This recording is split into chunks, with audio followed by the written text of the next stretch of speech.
The biggest thing for me was realising that what I was feeling was absolutely normal.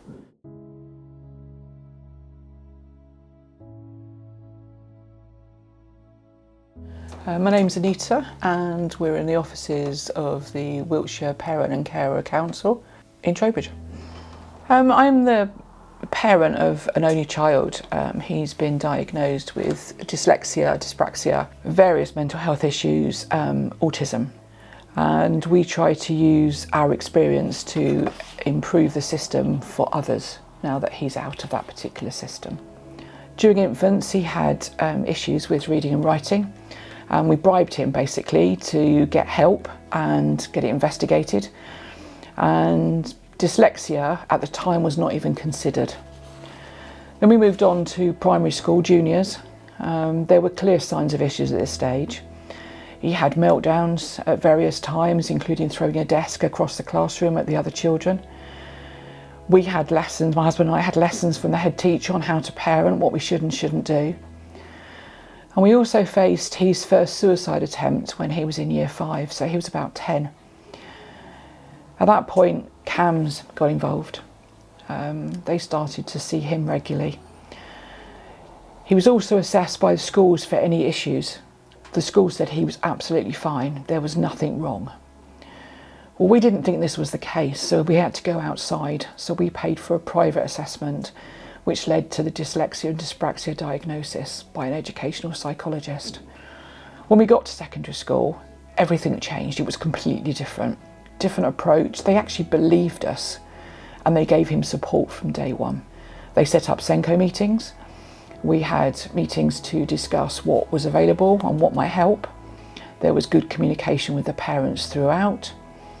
And then it led to a diagnosis of autism in December 2020 during lockdown via CAMS.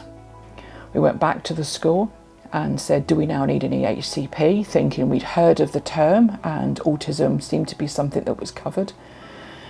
The school told us they didn't need it. We thought we did, and we were really worried that he wouldn't get the necessary support. We shouldn't have worried. The school just picked us up and looked after us and took us through. I found out about the WPCC. There was adverts on our school newsletter, and I followed the link, found the website and thought, oh, this looks interesting. And I subscribed to the newsletter first just to see what was going to happen and whether it would be useful. And then I started attending their courses and events. The Wiltshire Parent and Carer Council offers newsletters, advice, courses that you can go on. And it explains what the various conditions are and what to look out for. The biggest thing for me was realising that what I was feeling was absolutely normal. I thought I was a bad parent, that I'd missed all these signs, but I didn't know what I was looking for. They have a helpline and ask them questions and they will direct you into where's best for you to look for your own child. What's happened since? He has now started his second year at university, having successfully got through the first year, and is absolutely loving it. I think he's definitely chosen the right career.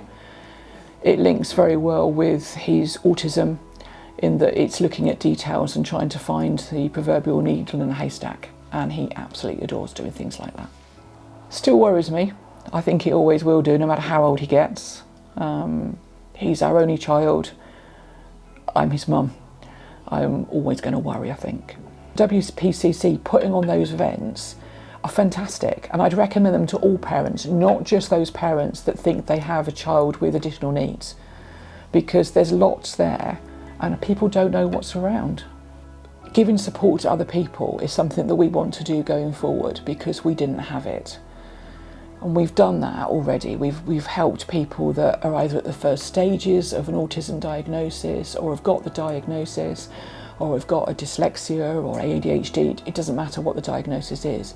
We've pointed them to WPCC as at least a first point of call, because if we don't have the answers, WPCC generally do.